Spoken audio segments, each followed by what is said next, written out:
everybody, Jane Schoenbrunn. We're here at the Saint in Asbury Park, New Jersey, also known as the Double Lunch, where our main characters have gone to have a very important conversation and see this week's double bill of bands. Sloppy Jane featuring Phoebe Bridgers and King Woman playing their hit song Psychic Wound. Come on in.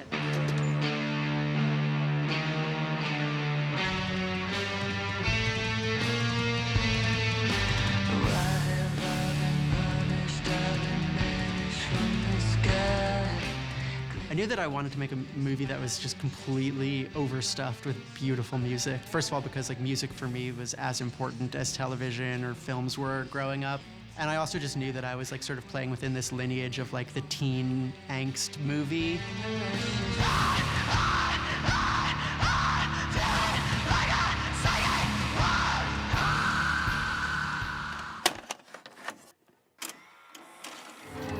It's the Attack of the Drain Lords. 10:30 p.m., 9:30 Central, this Saturday night on the Young Adult Network.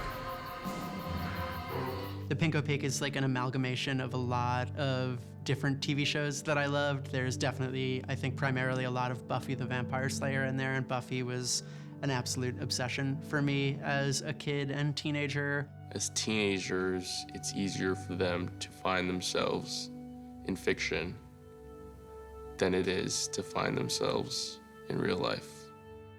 Maddie is based on myself as a kid, also the music of Cat Power, Cocteau Twins, and Team Drash, which was all albums that Jane had introduced me to as a way in to Maddie, and I really used those to find her.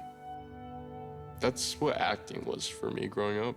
It was an escape from the stuff that I was going through as a kid, and it still is. I often live inside my head. What about you? Do you like girls? I think that I like TV shows. And then Helena and Lindsay, who play Isabel and Tara, are both incredible. So funny, and like the way that they sort of capture like what the 90s TV feeling is like, but they play those parts so truthfully, and like seeing them on set was so exciting for me, like as Maddie, to like meet the stars of my favorite TV show, because they do it so well. We're trying to go for that 90s feel, and it definitely, I hope it does come across horror, but not really, kind of cheeseball, but not really. Marco and Polo, nasty little demons. And he's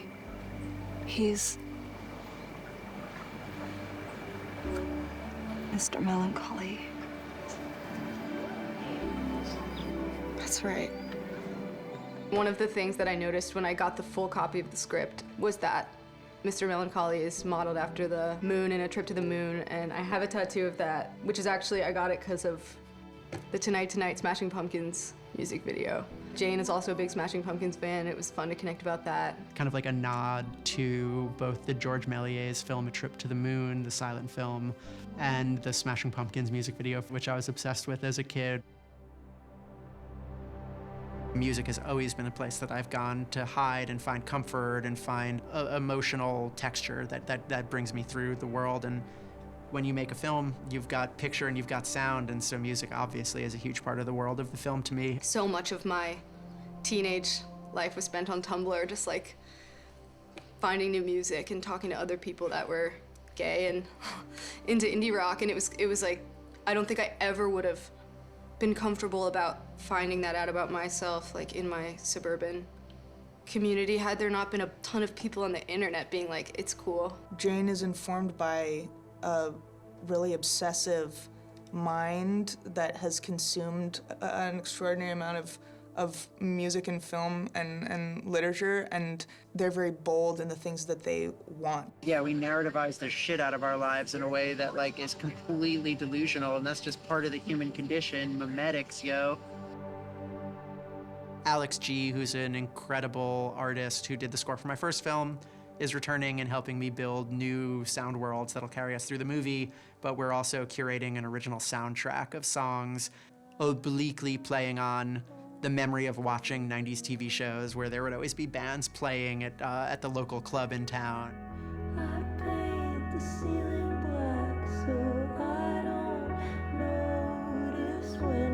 We shot for a day at our club, which in the movie is called the Double Lunch.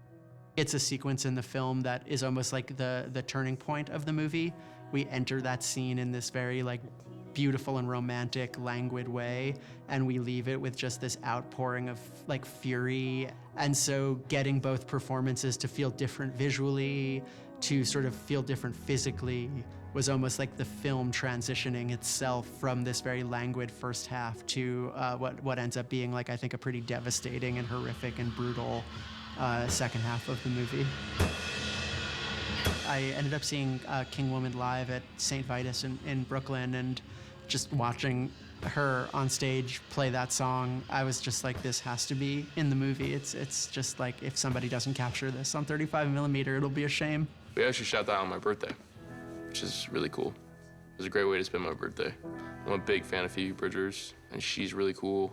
I hadn't heard of Sloppy Jane before, but then I got to watch them perform that day, and they've made a fan out of me. It was so cool to shoot with Sloppy Jane and Phoebe and King Woman. You never know what it's gonna be like when you're doing like a concert scene. It's easy to like phone it in and get tired because you're singing the same song like 100 times, but Haley and Phoebe and Chris they're just incredible performers, and they brought it so hard every time that we were just like freaking out in the crowd.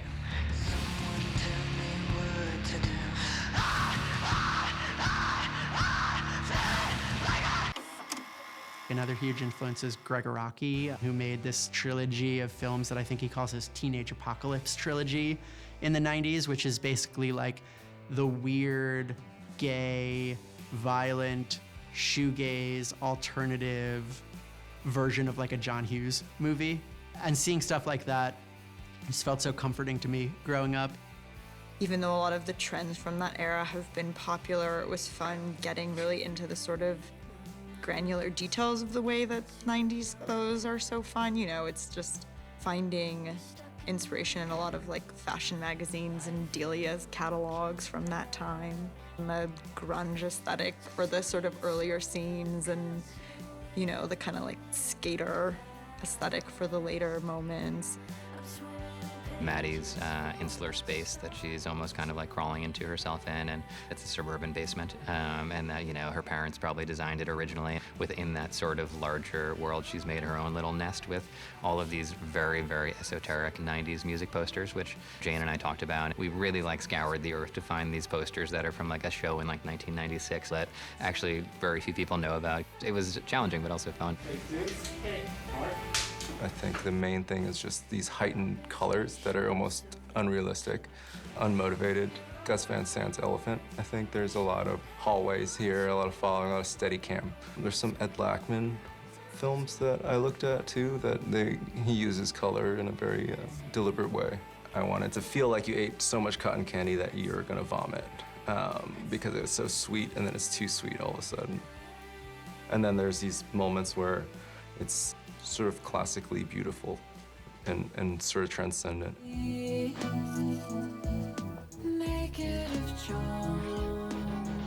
Caroline Polachek is kind of like a pop star for weirdos. Her songs Starburned and Unkissed, I think, is just incredibly anthemic. We were lucky enough to have the song written before we shot the film. And so when we shot the scene that it's featured in, which is a long, maybe one of the most, if not the most ambitious one shot in the movie, we were actually able to like listen to the song on set and almost choreograph this very subtle dance that the camera is doing, that Justice is doing, along to the beat of the song. You supernova. I was also definitely thinking a lot about like my love of Donnie Darko and the music in Donnie Darko, and kind of realizing that like when that movie came out in the early 2000s, it recontextualized and sort of like brought back to the forefront like these Tears for Fears songs, or, you know, that Echo and the Bunnymen song, The Killing Moon.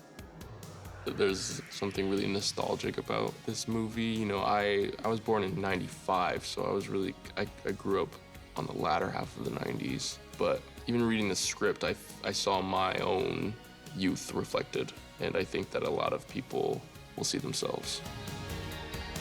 I think the soundtrack as like a full listening experience is just something that like was very painstakingly and lovingly crafted by a lot of different artists, but that I also tried to make as this like mixtape from another dimension. I was really trying to like create something that if I had found it in a video store when I was 16, like would have been a cult classic to me.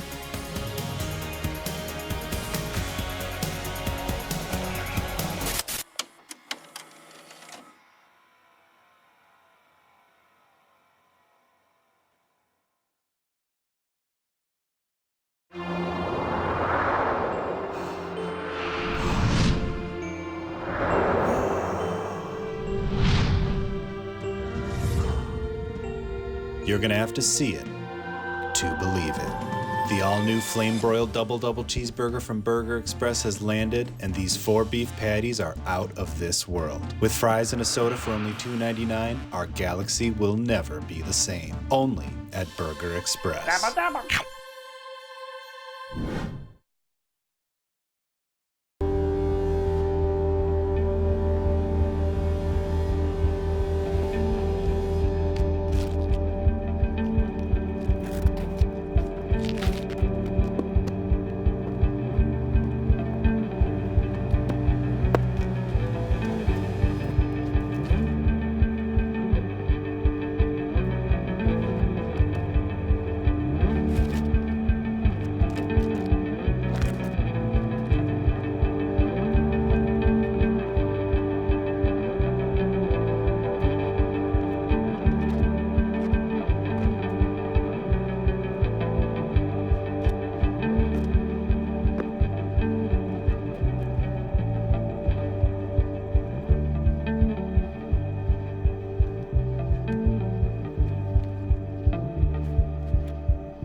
Can I have some money for some cookie?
Marco. Polo. Who's there? Please, I'm just trying to get back to camp. We can help you. You just have to follow the moon.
Sorry, there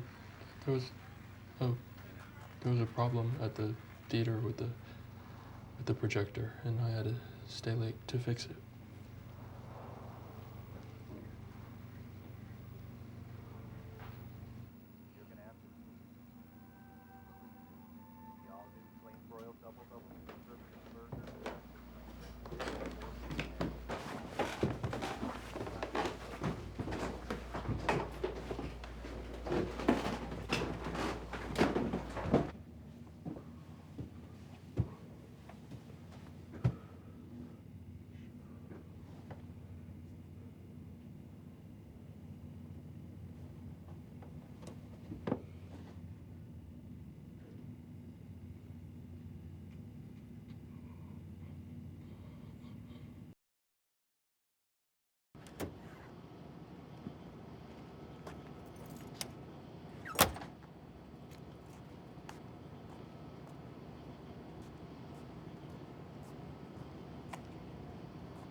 You're late!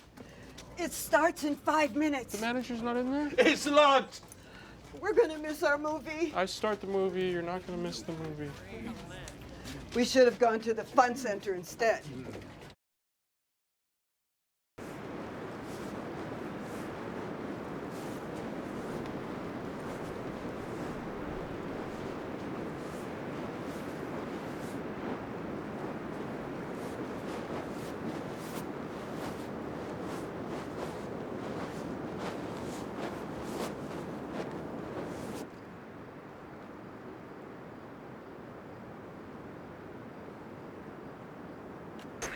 Gentlemen, Elvis is Shayna. It's my mother.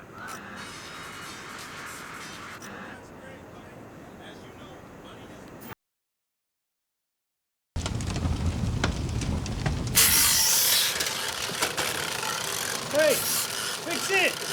You're ruining the movie for everyone! Come on! Do your job!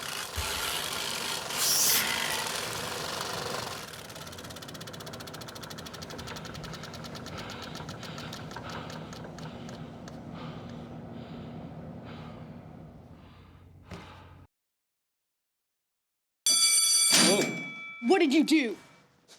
I need you to tell me what you did. I just made a wish. I was bummed that the ice cream man had to leave at the end of the summer, so I made a wish. You made a wish. On the night of the full moon? I'm not sure.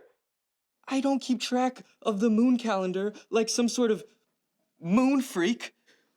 Listen to me. This is very important. You need to tell me what you wished for.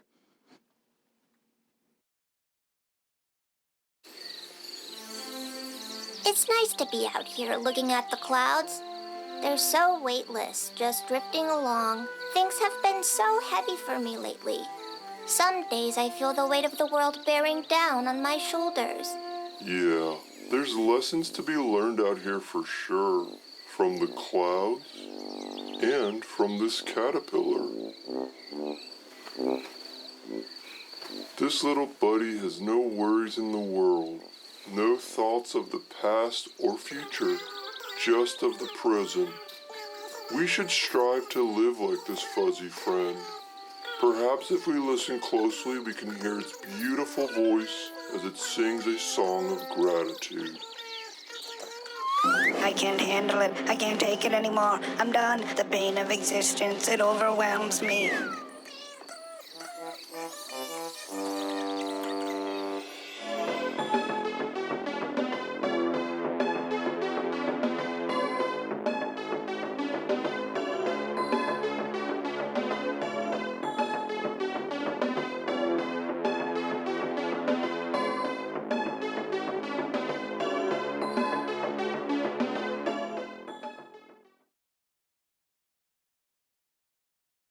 The Young Adult Network has a magazine, Young Adult Party. Yeah, YAP. Comics, puzzles, posters, everything you love. Feeling like a nerd? Look inside. Be the coolest kid in school. Inside every issue is a party. Yeah, 12 months, only $19.99. Tubular. Yeah. Remember kids, get your parents' permission first. And our super subscribers get their very own sludge.